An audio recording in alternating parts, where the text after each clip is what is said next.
9/2021 दिन मंगलवार। यहाँ अभी हम आ रहे थे तो सामने बजरंगबली हमारे हनुमान जी है दिखाई पड़े हम लोगों के। समझ लीजिए कि राहे में द्वारपाल के रूप में है, हम लोगों के संकट मोचक है। उनको नमन करते हुए मैं अपनी बातों को यहाँ रखना चाहूंगा। आज राष्ट्रीय स्वास्थ्य स्वयंसेवक अभियान का बूथ स्तरीय कार्यक्रम राहे मंडल में हो रहा है और हमारे बीच मंचासीन है श्री आदरणीय श्री प्रभु दयाल बड़ाई जी, जो कि भारतीय जनता पार्टी रांची जिला ग्रामीण के उपाध्यक्ष भी हैं। साथ ही इस राष्ट्रीय स्वास्थ्य स्वयंसेवक अभियान जो चल रहा है पूरे जिले में 31 मंडलों में उनके वो संयोजक है। और इस कार्यक्रम को ये जो स्वास्थ्य अभियान का जो संयोजक और संयोजक को बनाया जा रहा है, हमारे जो वॉलंटियर तैयार हो रहे हैं, फौज तैयार हो रही है, कोरोना योद्धा तैयार हो रहे हैं, उसकी अगुवाई कर रहे हैं। साथ ही हमारे बीच है राष्ट्रीय जिला रांची ग्रामीण भाजपा के धीरज महतो जी, जो उपाध्यक्ष है पार्टी के। और साथ ही हमारे बीच और भी मंचासीन कार्यक्रम के प्रभारी और पदाधिकारी लोग हैं। साथ ही हमारे बीच इस कार्यक्रम के सहसंयोजक और चिकित्सा संबंधी बातों को बतलाने के लिए जिनका सबसे बड़ा अहम रोल है, क्योंकि कोविड बीमारी है, एक विषाणु है और इस विषाणु का सामना करने के लिए हमारे डॉक्टर साहब अपनी कुछ सलाह और एक सलाहकार की भूमिका अदा करते हुए आप लोगों को जानकारियां देंगे। वो बैठे हैं मंचासीन है। साथ ही अभी संचालन कर रहे हैं मंडल अध्यक्ष चितरंजन महतो जी। और साथ ही हमारे बीच अभी यहाँ सभी उपस्थित हैं हमारे वरिष्ठ और कनिष्ठ सभी भाजपा के कार्यकर्ता और साथ ही वैसे लोग जो संयोजक और सह संयोजक की भूमिका की और उनकी उसकी भागीदारी को निभाएंगे। इन सभी का इस यहाँ पर बहुत बहुत अभिनंदन है और उनको बहुत बहुत हम लोगों के तरफ से बहुत बहुत शुभेच्छा है। अब मैं राष्ट्रीय स्वास्थ्य स्वयंसेवक अभियान के तहत होने वाले इस कार्यक्रम के से संबंधित कुछ बातों को मैं रखना चाहूंगा। मेरा आईटी से संबंधित यहाँ पर कुछ भूमिका होगी जिसके संबंध में मैं कहना चाहूंगा, और साथ ही सोशल मीडिया का किस तरह से इस कार्यक्रम को, इस महाअभियान को, इसे जन आंदोलन में परिवर्तित करने के लिए कैसे सोशल मीडिया का उपयोग किया जा सकता है, इसके बारे में मैं कुछ जानकारी दूंगा। क्योंकि मैं भाजपा में मुझे सह प्रभारी बनाया गया है, रांची जिला ग्रामीण भाजपा का सह प्रभारी सोशल मीडिया का भी। इसी तहत मुझे ये जानकारी भी देनी चाहिए। और चूंकि कोविड जो है पूरी तरह से लड़ी जा रही है तकनीक के आधार पर, जनता की भागीदारी के आधार पर, और कोविड महामारी संक्रमण जो है, महामारी जो है, इससे सामना करने के लिए शुरू से नरेंद्र मोदी जी के नेतृत्व में एक बहुत बड़ा कार्यक्रम चल रहा है। जब नरेंद्र मोदी जी ने पहली बार लॉकडाउन की घोषणा की थी, हमारे यशस्वी माननीय प्रधानमंत्री जी ने जब इस बात की घोषणा की थी, तो पहली बार उन्होंने लोगों को, जनता को एक उत्साह भरने के लिए, उनको जागरूकता पैदा करने के लिए और जनता को तैयार करने के लिए मात्र एक दिन का लॉकडाउन भी लगाया। और साथ में लोगों को घंटी बजाने के लिए, शंख बजाने के लिए, दिया जलाने के लिए और कई तरह के ऐसे कार्यक्रम बोले जो सब अपने धार्मिक महत्व की चीजें वो कर सकते हैं। इस तरह से कुछ बातें उन्होंने की, क्योंकि लोगों ने इसका भी मजाक उड़ाना शुरू किया। उन्होंने इसलिए इसे की क्योंकि उन्हें पता था कि भारत अगर इस महामारी से जो 100 वर्ष में एक बार आती है, इस कोविड-19 की आपदा को अगर झेल सकता है, तो उसके लिए जरूरी है कि जन आंदोलन, जनता की ताकत हो, जनता तैयार हो और जनता को सरकार का भी समर्थन हो और सरकार भी पूरी तरह से जोर से लगाकर इस कोविड-19 के संक्रमण से कि जो हमला हो रहा है, जो संक्रमण हो रहा है, उससे बच सके, लोगों को बचा सके। दूसरी बात, ये लॉकडाउन जो लगाई गई है कई चरणों में, लंबी लॉकडाउन शुरू के कोविड-19 के दौरान, तो उसका रीजन था, उसका ये कारण ये था कि हमारे देश में 70 वर्षों में ऐसी कोई भी इंफ्रास्ट्रक्चर, आधारभूत संरचनाएं हैं जो पूर्व की सरकारों ने नहीं बनाई थी। बहुत मुश्किल से एकाध एम्स से, और पूरे भारत में कई तरह के स्वास्थ्य सुविधाओं की कमी थी। ऑक्सीजन जो जितनी होनी चाहिए, उस सिलेंडर और ऑक्सीजन की जो आपूर्ति होती है, जो निर्माण होता है, उसमें भी कमी थी। और जहां तक पोलियो और ऐसे ऐसे कई वैक्सीन मंगाए हैं वो 10 साल 20 साल में लोगों को भारत में मिले। लेकिन मोदी जी को पता था कि भारत की जनता अगर इस तरह से अगर तैयारी नहीं रहेगी और वो छोड़ दिया जाएगा उनको सामना करने के लिए बीमारी का, तो वो आतंकित हो जाएंगे, वो पैनिक हो जाएंगे। और ऐसी स्थिति में उन्होंने सबसे अच्छा उपाय लगाया कि लॉकडाउन कर दिया, लॉकडाउन किया। अब कहा जा रहा है कि लॉकडाउन क्यों किया गया, बताकर करना चाहिए था। अगर बताकर किया जाता तो इस लॉकडाउन का मकसद ही खत्म हो जाता। लोग फैल जाते, आतंकित होकर चारों तरफ घूमते, बीमारी फैला देते पूरी तरह से। इससे लॉकडाउन को अचानक ही किया गया। और इसके अलावा मैं अब आगे ये बताना चाहूंगा कि इसके बाद दूसरी लहर आई।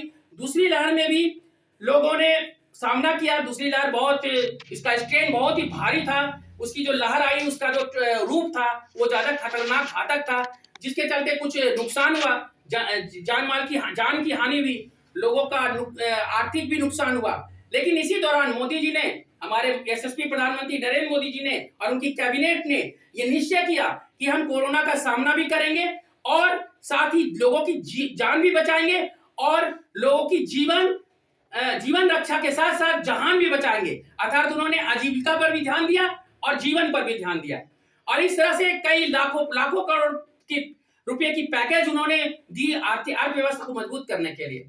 अब मैं अपने आईटी से संबंधित कुछ बातें बताना चाहूंगा क्योंकि ये जरूरी था। इसलिए मैं आप लोगों से सबसे जानना चाहता हूं कि क्या आप लोगों ने क्या कभी सुना है जो सबसे बहुत ही इंपॉर्टेंट चीज है जिसका नाम है आरोग्य सेतु ऐप।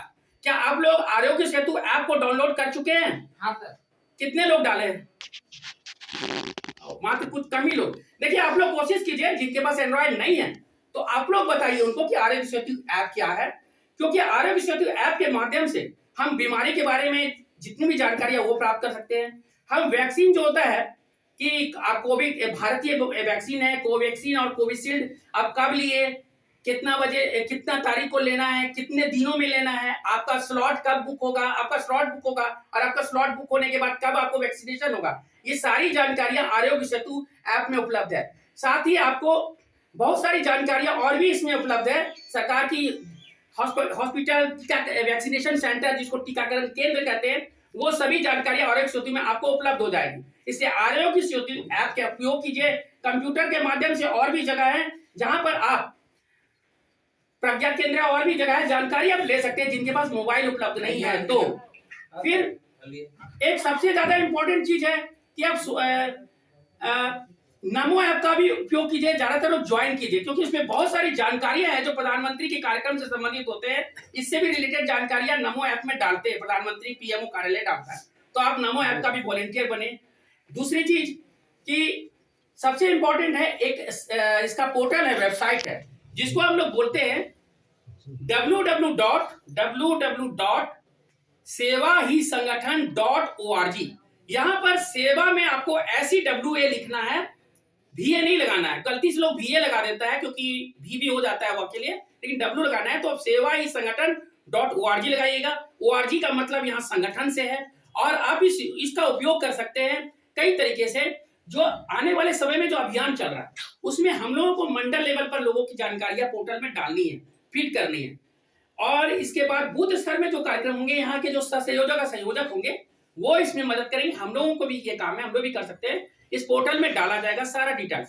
इसके माध्यम से जिला में, प्रदेश में और केंद्र में प्रधानमंत्री मोदी जी और उनकी कैबिनेट, साथ में स्वास्थ्य मंत्रालय, हमारे राष्ट्रीय अध्यक्ष भाजपा के और डॉक्टर जेपी नड्डा सर और जितने भी लोग हैं, ये आपकी मॉनिटरिंग कर रहे हैं। हर कार्यक्रम का डिटेल्स अप टू डेट होते जा रहा है। उनको सब जानकारी है कि क्या कहां कौन कार्यक्रम हो रहा है। अर्थात देश से लेकर प्रदेश और प्रदेश से लेकर हर जिलों में और जिलों से लेकर हर गांव और पंचायत के बूथ स्तर तक मॉनिटरिंग हो रहा है। किसके माध्यम से? IT सेल के माध्यम से। और जो आप इस पोर्टल का उपयोग www.sevahisangathan.org का उपयोग करके आप जो भी कार्यक्रम हो रहे हैं, क्रिया जो यहाँ पर कार्यकलाप हो रहा है, पार्टी संबंधी कार्यशाला हो रही है, उसकी सारी जानकारियां, उसकी रिपोर्ट आप इस पोर्टल में आप लोग डाल सकते हैं। आपका मतलब जो स्वयंसेवक है उनके बारे में मैं कह रहा हूं। और साथ ही ये चीज इस चीज का उपयोग करेंगे, फिर जानकारी देंगे। यहाँ ये जो अभी अंदर की अंदरूनी बैठक हो रही है जिसमें कैसे कौन क्या बन रहा है, इसके बारे में आपको जानकारी पोर्टल में नहीं देनी है। लेकिन जो सबसे बड़ी वो तो पुटअप होगी, लेकिन जो अच्छी सबसे बड़ी जानकारी है कि इस बैनर का उपयोग कीजिए, इस बैनर का मात्र उपयोग कीजिए और ये बताइए कि इस गांव में, इस पंचायत में यहाँ पर ऐसे ऐसे राष्ट्रीय स्वास्थ्य स्वयंसेवक अभियान का कार्यक्रम हुआ, कार्यशाला हुई, इसमें संयोजक सह संयोजक बूथ स्तर के बने, बस इतना ही। इसके ज्यादा डिटेल्स नहीं दे रही है, ये प्रचार होगा। तो आप लोगों से जब सोशल मीडिया का मैं बात कर रहा हूं, मैं ऐसे जानना चाहूंगा कि क्या आप लोगों में से यहाँ पर कितने लोग हैं जो भारतीय ऐप KOO से जुड़े हुए हैं? कोई है ऐसे जो जुड़े हैं कू से? तो देखिए, भारतीय ऐप में हमारे जो सांसद महोदय है, हमारे संजय सेठ भैया, वो भी जुड़े हुए हैं कू से, बहुत पहले जुड़ गए हैं। मैं भी जुड़ा हूँ। हमारे अमित शाह सर जो है कैबिनेट मिनिस्टर, वो भी है, प्रधानमंत्री मोदी जी भी है, जिसमें मुझे अमित शाह सर को फॉलो भी करते हैं, मैं फॉलो बैक किया उनको, तो मेरे लिए सौभाग्य की बात है। और इसके अलावा आपको एक बहुत चर्चित है, जो शायद यहाँ जुड़े होंगे लोग पहले से, वो है फेसबुक से यहाँ सबको जुड़े हुए हैं क्या? कुछ लोग ज्यादातर जुड़े होंगे, कोई फेसबुक पुराना है। और इसके बाद ट्विटर है, इसमें भी कुछ वरिष्ठ नेता लोग यहाँ के जरूर ट्विटर से जुड़े होंगे, और ट्विटर से जुड़ना चाहिए आप लोगों को। कोई ट्विटर हवा नहीं है, सबके लिए है ट्विटर, कोई बड़ा ऐसा चीज नहीं है कि कोई बहुत वीआईपी लोग ही जुड़ेगा। इसके अलावा आप पब्लिक ऐप से जुड़िए, अपना जितना न्यूज है आप खुद न्यूज एंकर बनिए, न्यूज डालिए, बोल सकते हैं और डाल सकते हैं फोटो डालकर, ठीक है। और कार्यक्रम से संबंधित जो जानकारी है पहले अपने जो यहाँ के वरिष्ठ नेता हैं उनसे पूछ के ही डालिएगा, ऐसे अभी फिलहाल इसके बारे में बोल रहा हूँ, लेकिन बन सकते। तीसरा चीज है, आप सोशल मीडिया के में आप इंस्टाग्राम का उपयोग कीजिए, इंस्टाग्राम में मात्र फोटो से रिलेटेड चीज कीजिए। और इस तरह से और भी बहुत सारे सोशल मीडिया है जिसका प्रचार प्रसार करने के लिए, इस कार्यक्रम को फैलाने के लिए, मान लीजिए ये बूथ पर कार्यक्रम हो रहा है, लेकिन आप इसके माध्यम से कोई छोटा छोटा कार्यक्रम कीजिए और सोशल मीडिया में डालिए, इससे फैलाव होगा कि भाजपा के जो कार्यकर्ता हैं, भाजपा पार्टी जो है वो जनता की इतनी संवेदनशील पार्टी है। बाकी पार्टियां और बाकी जो लोग हैं, विपक्ष के नेता लोग हैं, हमारी विपक्षी पार्टियां हैं, चाहे वो जेएमएम हो, चाहे कांग्रेस हो, चाहे राजद हो, चाहे और भी पार्टियां हो, वो ये काम नहीं कर रही है। वो सिर्फ मात्र खाना पूर्ति कर रही है, और आंकड़ों में उसमें भी वो आने वाले समय में आपको पता चलेगा कि वो घोटाला कर दिए। इसमें भी कोविड-19 के काल में, महासंक्रमण काल में, फिर एक देखिएगा कांग्रेस या जेएमएम ये घोटाला कर चुके, कुछ घोटाला कर देंगे इसमें भी। तो उन लोगों का यही काम है, उन लोगों का काम लटकाना, भटकाना और अटकाना काम है। उन्होंने वैक्सीन जब बना तो मोदी ये कहा कि ये भाजपा की वैक्सीन है, जबकि ये वैक्सीन वैज्ञानिकों, हमारे सम्मानीय वैज्ञानिकों की मेहनत की फल है। हाँ, इसमें हमारे नेतृत्व प्रधानमंत्री नरेंद्र मोदी जी के स्पष्ट निर्देश और उनकी सहायता के द्वारा, उनकी मदद से वैज्ञानिकों ने को प्रोत्साहन देकर उन्होंने ये काम कराया और वैक्सीन का निर्माण किया। और भारत आज विश्व में पहला ऐसा देश बन गया है जहां पूर्ण रूप से वैक्सीन जो है, अपने देश का स्वदेशी वैक्सीन लोगों को दिया जा रहा है। और भारत दुनिया का सबसे बड़ा वैक्सीनेशन का काम करने वाला दुनिया का सबसे बड़ा देश बन चुका है। करोड़ों में कई देश इसमें समा जाएंगे। इसमें ऐसा इतना बड़ा काम हुआ है वैक्सीन के संबंध में। और फिर मैं आपको ये बताना चाहूंगा कि अभी कोविड-19 का वक्त है, इसमें हम लोग जानकारी देंगे, लोगों को बताएंगे कि किस तरह से कार्यक्रम हो रहा है। और भी बहुत सारी बातें हैं, अभी मैं आगे इसमें यहाँ नहीं बोल सकता हूँ क्योंकि बहुत जगह देर भी हो जाएगी, बहुत ज्यादा देर हो चुकी है।